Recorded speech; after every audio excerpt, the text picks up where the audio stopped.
네, 비가 시원하게 오고 있죠. 이 비가 지나면 이제 날씨가 좀 선선해질 것 같은 느낌이 많이 듭니다. 아, 레이기 말씀을 계속 보면서 이제 느끼는 부분은 계속 제사에 대한 부분이 나오지만 이 제사 안에는 하나님이 주시는 귀한 배려와 또 사랑과 백성들을 향한 이 여러 가지 상황에 처해 있는 그 사람들이 이 모든 제사에 한 명도 그 제사에 들어가지 못하는 그런 일이 없도록 다 이 동물들과 곡식 또 비둘기, 가루 뭐 이런 것들을 다 이제 딱 규정을 해놔서 들어갈 수 있게 만드는 부분들이 참으로 놀랍습니다. 어떻게 구약에 이 백성들의 마음에 이런 부분들을 다 헤아릴 수 있었을까?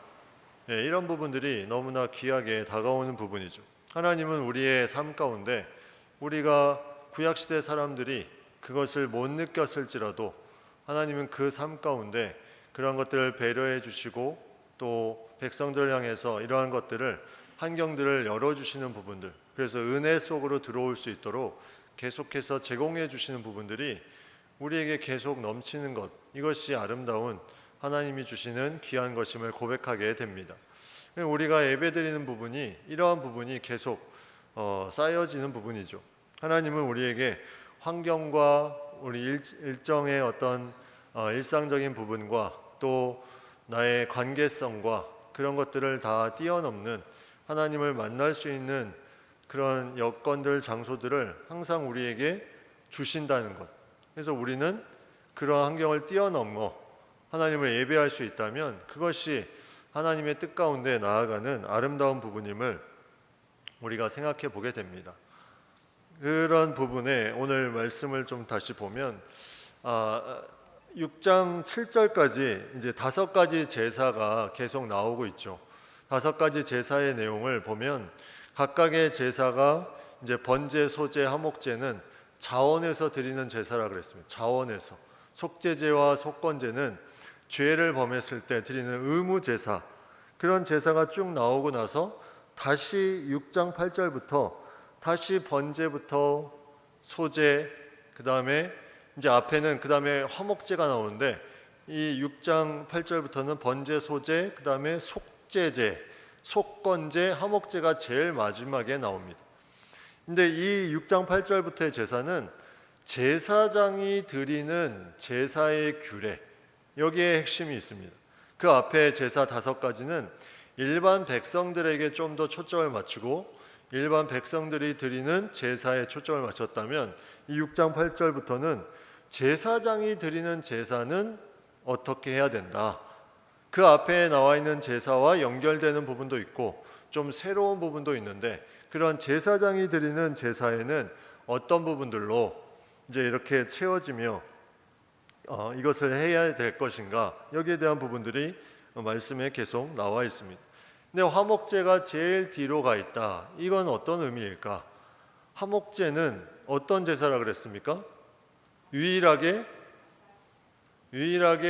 제물 드리는 사람이 그 제사를 제사 드린 제물을 먹을 수 있는 제사다. 소제, 그다음에 화목제, 속죄제, 속건제는 제사장이 먹을 수 있는 부분들이 있는데 일반 백성이 먹을 수 있는 것은 이 화목제 제사만 있다는 거죠.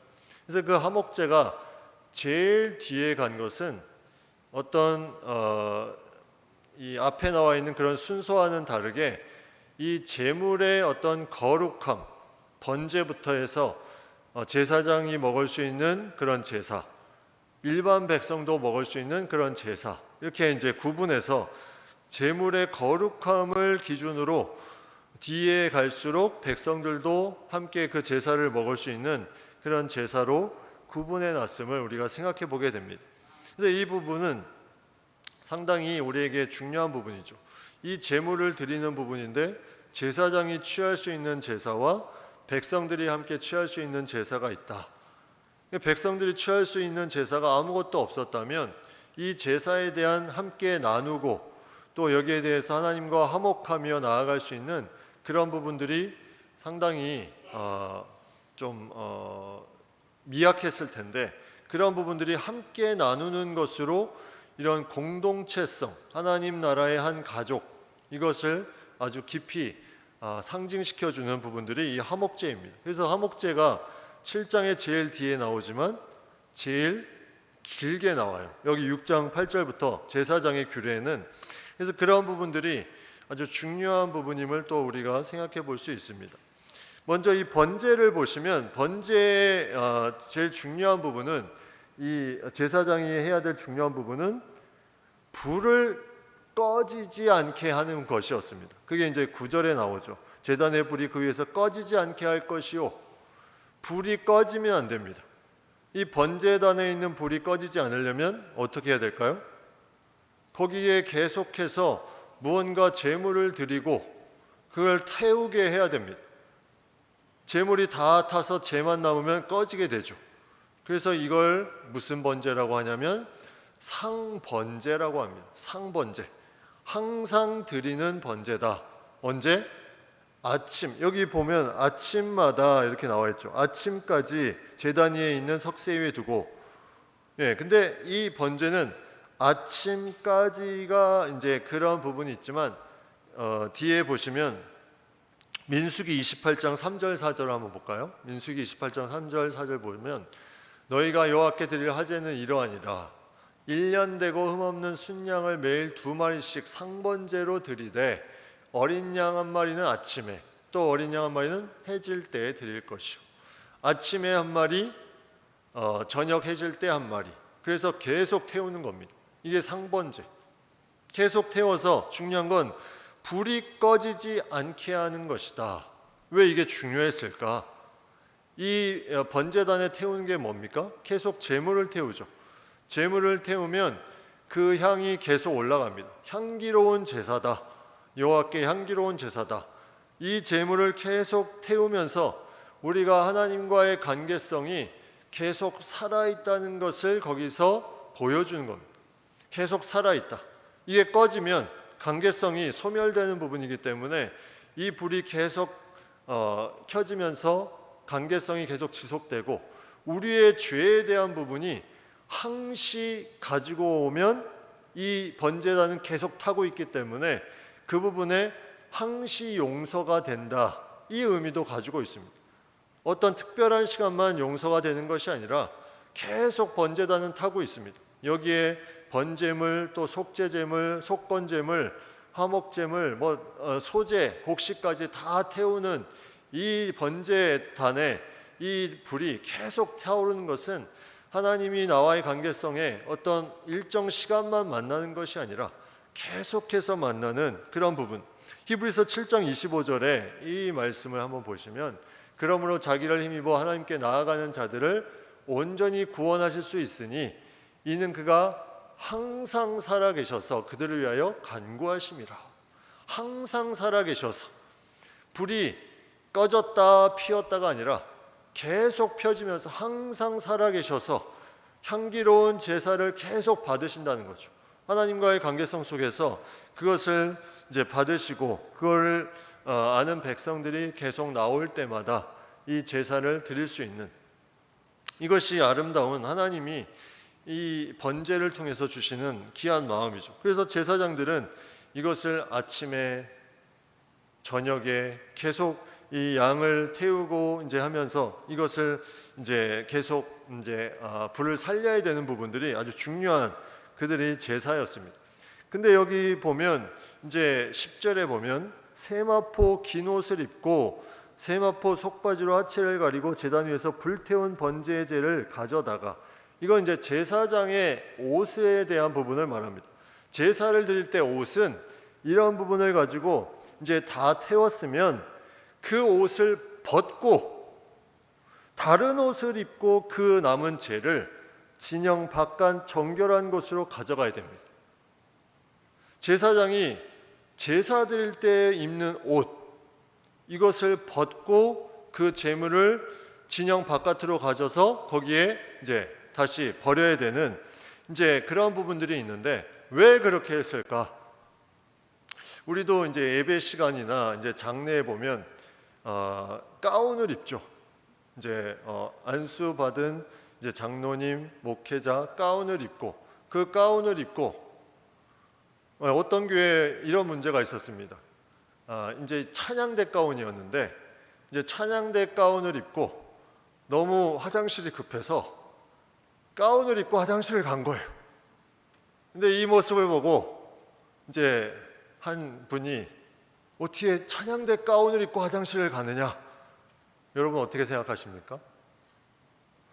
네, 아마 반반 정도 될 것 같은데 찬양대 가운을 입고 화장실에 간다.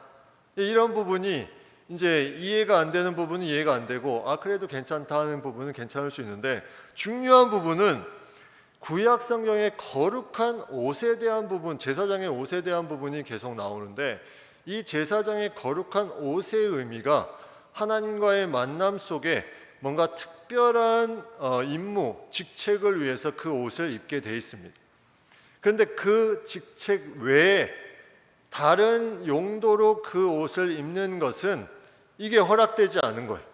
그러니까 죄를 바깥에 버리는 것이 그 제사 드리기 위해서 입는 옷을 그대로 입고 바깥에서 이 죄를 버리는 것이 허락되지 않는 그 부분이 있었습니다. 이게 무엇을 말할까? 이 거룩한 옷에 무언가 큰 의미가 있다는 것인가? 큰 의미가 있는 거죠. 큰 의미가 있습니다.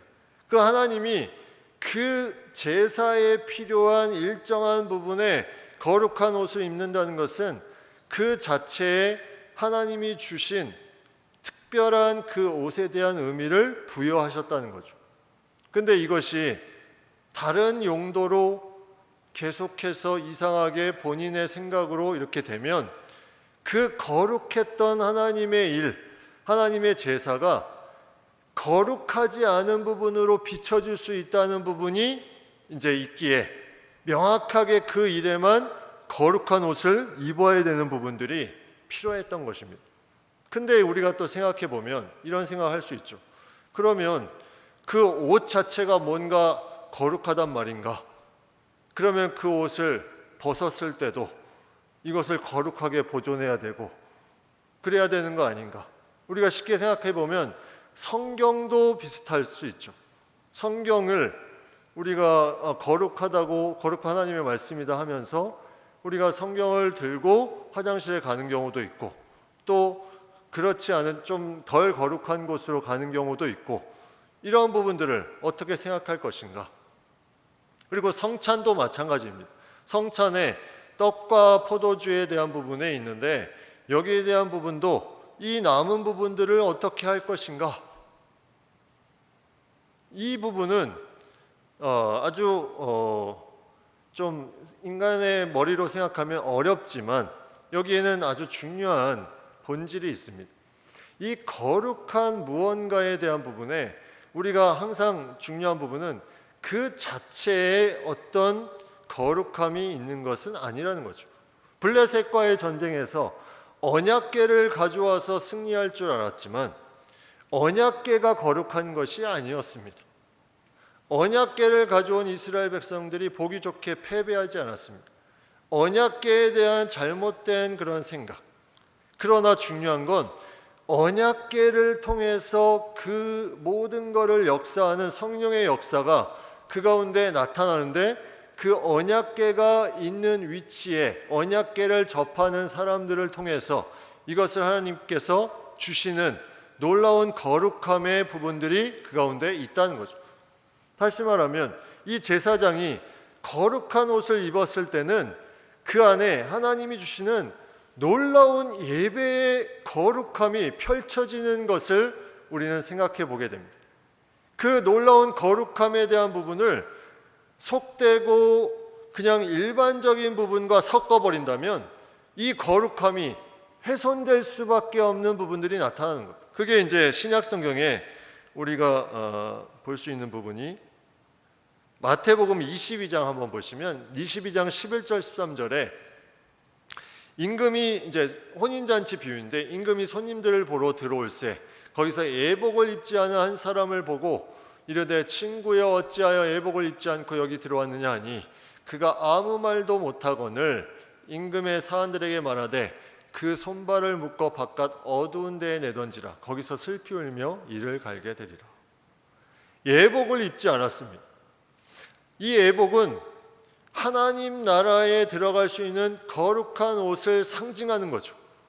이 예복을 입지 않으면, 다시 말하면 예수님을 영접하지 않은 그 상태, 이것이 이제 이 혼인잔치 예복이라고 상징이 되는데, 이러한 하나님의 거룩한 백성으로서의 그런 상징, 이 부분에 명확한 하나님의 이 옷이 그 가운데 구별되어져 있을 때는 그 자체로만 그 옷이 중요하게 쓰임 받게 된다는 거죠.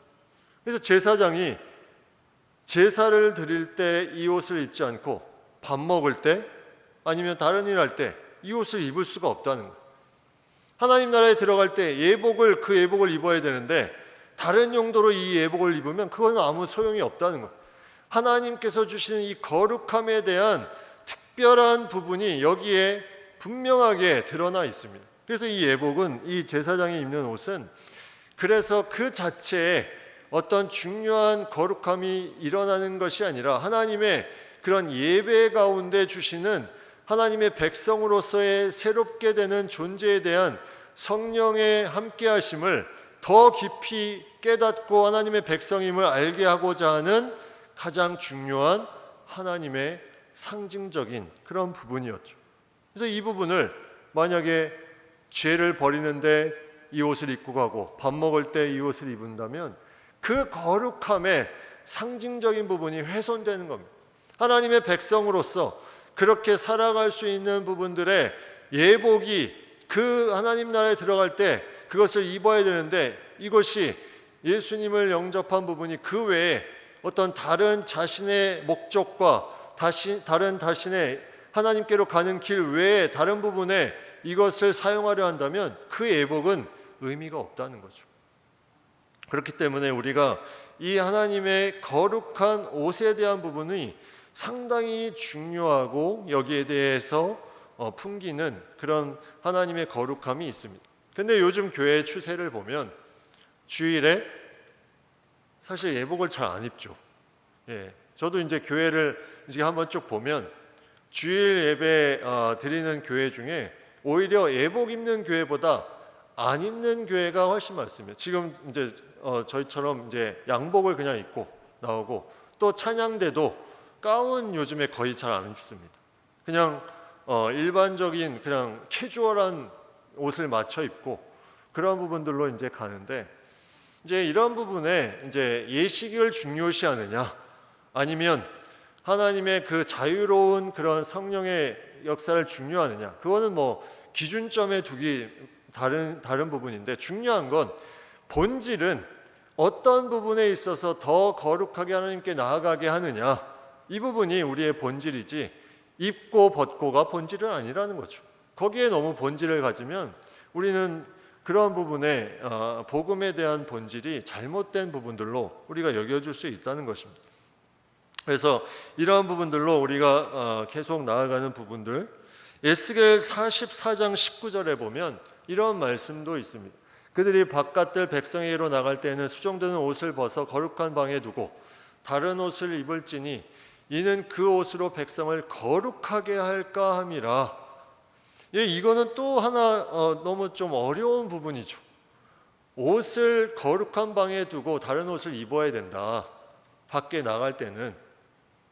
그런데 그 이유가 뭐냐면, 너 그 옷 입고 가면 백성이 거룩하게 될 수도 있기 때문에 그것을 벗고 가야 돼, 이렇게 성경은 말씀하고 있습니다.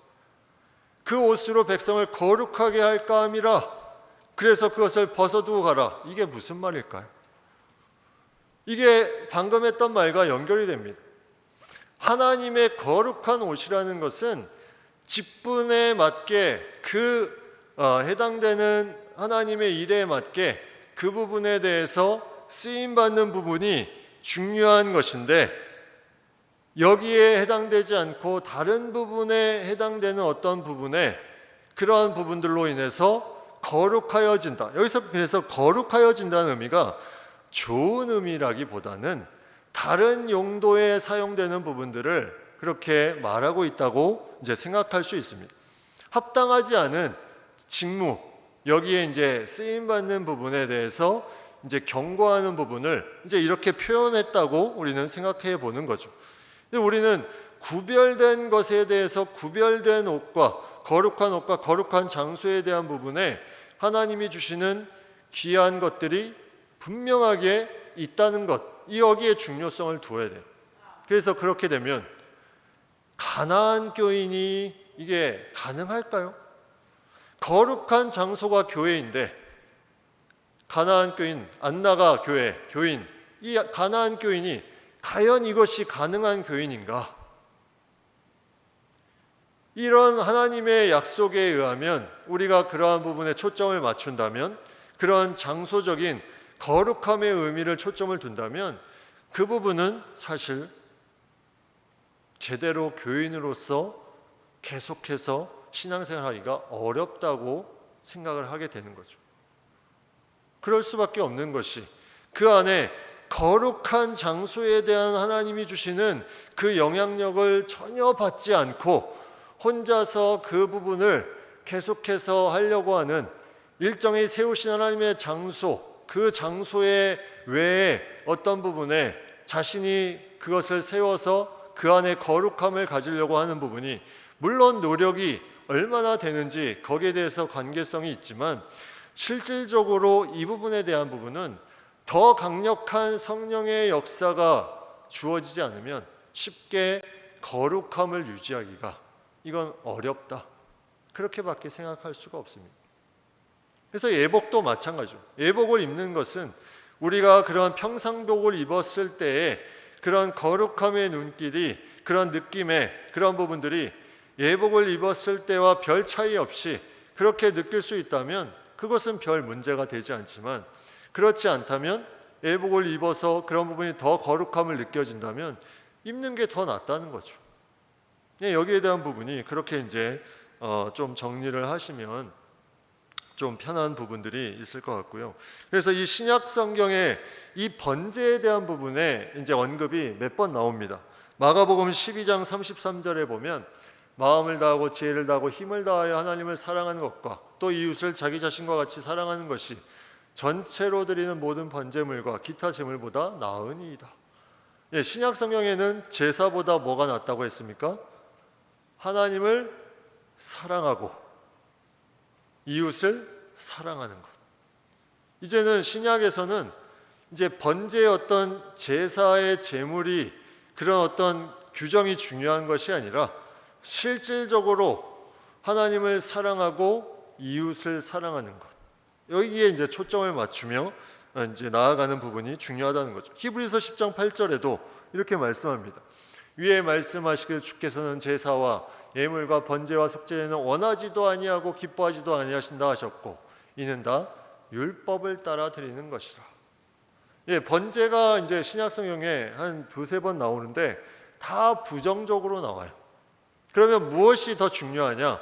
하나님께 진정으로 나아가 하나님을 경배하고 경외하고 사랑하는 것, 그리고 이웃을 사랑하는 것, 여기에 초점을 맞추는 것이 지금 이 시대의 진정한 제사다, 그것을 말해주고 있습니다.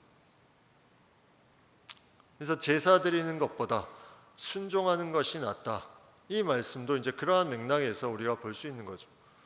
그러한 부분들이 하나님이 주시는 어떤 규정이나 절차가 아니라 이제는 우리가 이제 예수 그리스도를 통해서 단번에 죄 사함을 받은 사람으로, 성령 안에서 자유함을 입은 사람으로 그러한 율법의 규정이 아니라 이 자유함을 하나님을 사랑하며 타인을 사랑하는 것으로 나아가는 것, 여기에 번제의 가장 중요한 이제 뜻이 이제 우리에게 있음을 보여주고 있습니다. 그래서 항상 피어서 꺼지지 않게 해라 계속 말하고 있죠. 오늘 12절에도 아침마다, 이제 여기는 아침마다지만 아침 저녁입니다. 엄밀하게 보면 뒤에 아까 말씀도 나왔지만 이제 그 위에 버려놓고 화목제의 기름을 그 위에 불사르고 또 계속 피어서 꺼지지 않게 해라.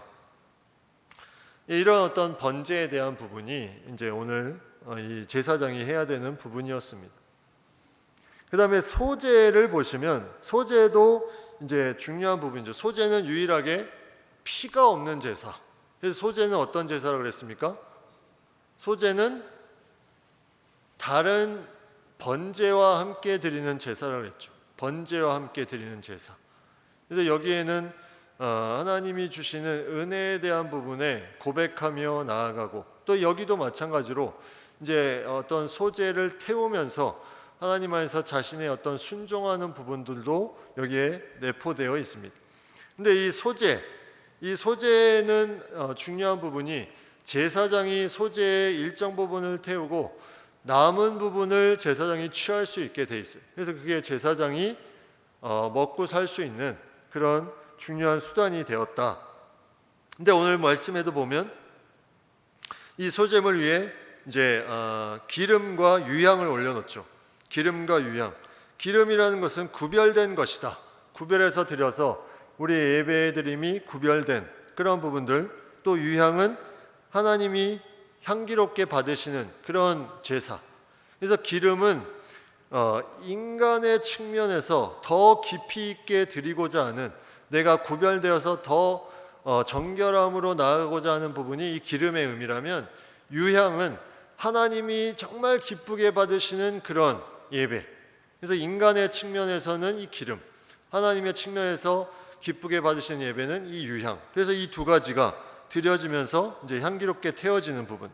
근데 이 향은 무엇이라고 그랬습니까? 이 유향은 우리가 올려드리는 그런 우리의 그런 자세, 또 어떤 순종함, 그런 부분들을 하나님이 기쁘시게 받을 수 있도록 계속 올려드리는 건데, 그 내용이 뒤에 계시록에 보면, 요한계시록 8장 4절에 보면 향연이 성도의 기도와 함께 천사의 손으로부터 하나님 앞으로 올라가는지라.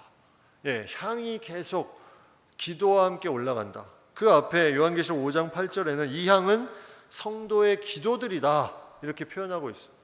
성도의 기도가 계속해서 이 향이 올라가는 것처럼 올라갑니다. 그럼 하나님이 그것을 기뻐 받으시는 귀한 제사로 받으시는 거죠. 이것이 아름다운 이제 소제의 모습입니다. 이 유향과 기도를, 그래서 이 유향과 기름을 넣어야 되고, 그리고 그 뒤에 보시면 누룩을 넣지 마라.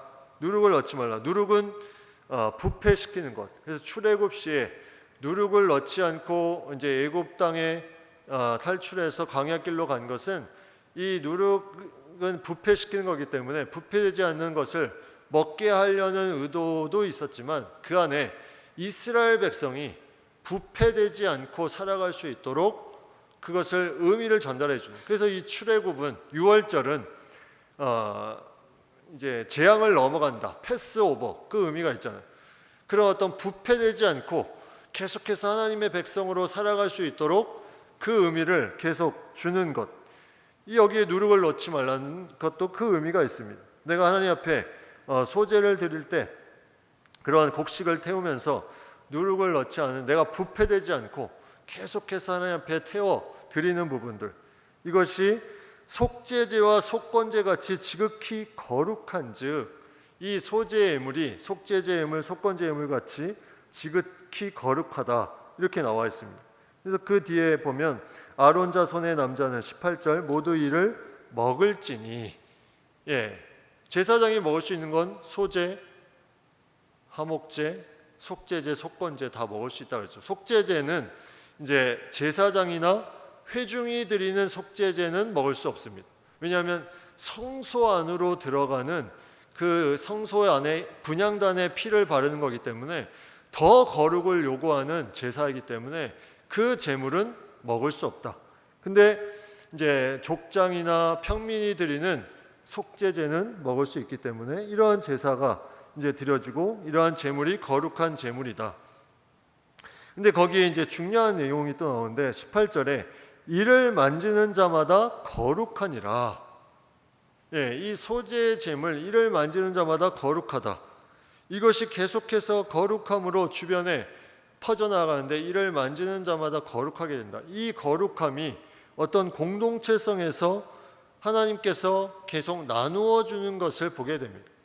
어떤 개인이 어떤 거룩함을 향해서 나아가는 부분이 이러한 부분보다 같이 이러한 소재로 드려지는 그 제물을 통해서 만지는 자마다 거룩해진, 함께 드리는 예배를 통해서 더 함께 거룩해지는, 인간의 개인적인 어떤 행동이나 행위를 통해서 거룩해지는 것이 아니라 함께 드리는 예배를 통해서 거룩해지는 이런 부분들이 이제 여기에 상징적으로 나와 있습니다. 그 뒤에 이제 보시면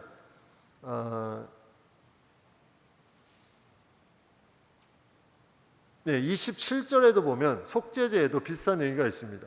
그 고기에 접촉하는 모든 자는 거룩할 것이요.